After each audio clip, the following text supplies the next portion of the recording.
Charlie.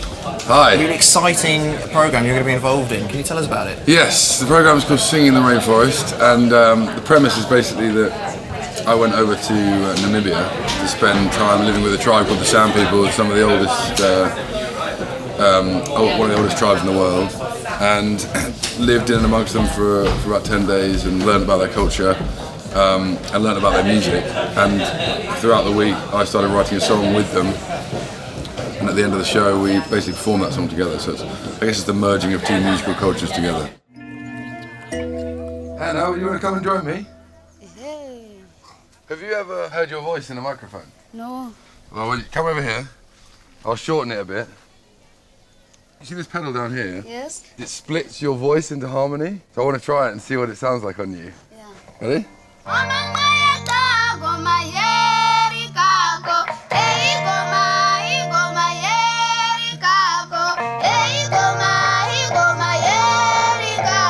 That sounds so good.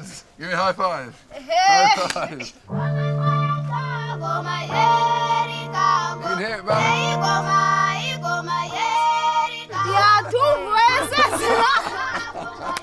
What did they think of your music? It was really bizarre because they hadn't really heard Western music before. They hadn't even seen electric guitar before, so I kind of got this guitar out and showed it to them, and they were like, "What on earth is that?" It was just an amazing thing to see. Just the difference in cultures and the difference, in understanding of how music is played. So I was a bit nervous. I'm probably more nervous for that than I have been for a long time.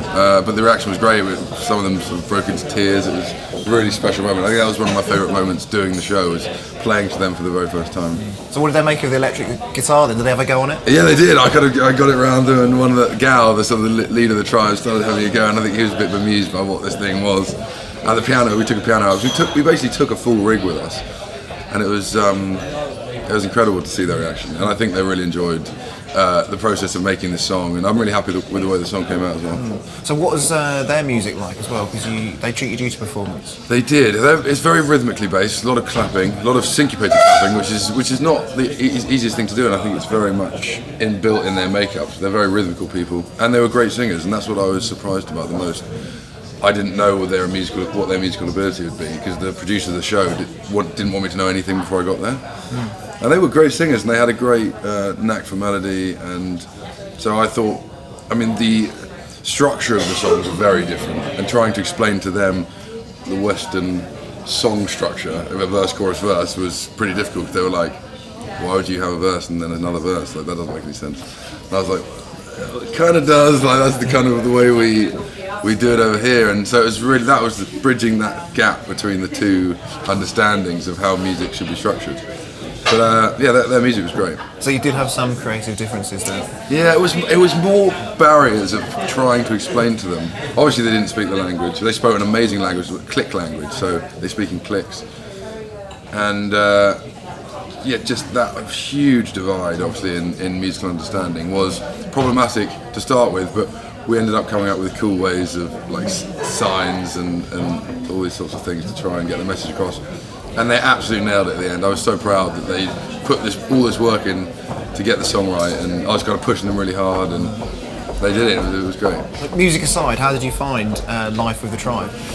That was pretty tough. I mean, living out in the bush. I mean, I have been to Africa a few times because my wife grew up there, but when I say secluded, I mean 100% nothing going on, literally sleeping out under the stars. And it was magical, but it was, you miss home and you miss your sort of creature comfort. The single that you and the tribe have produced, it's going to be available for people to buy, isn't it? Yes, on the night the show goes out. So my show goes out on the 28th of September. The series starts on the 14th with Marlene, and I think straight after the show's finished, you can buy the song from iTunes. And the great thing is, all money raised from the track goes back to the tribe that the episode was filmed in. So, it's a really nice way to be able to give something back to them as well.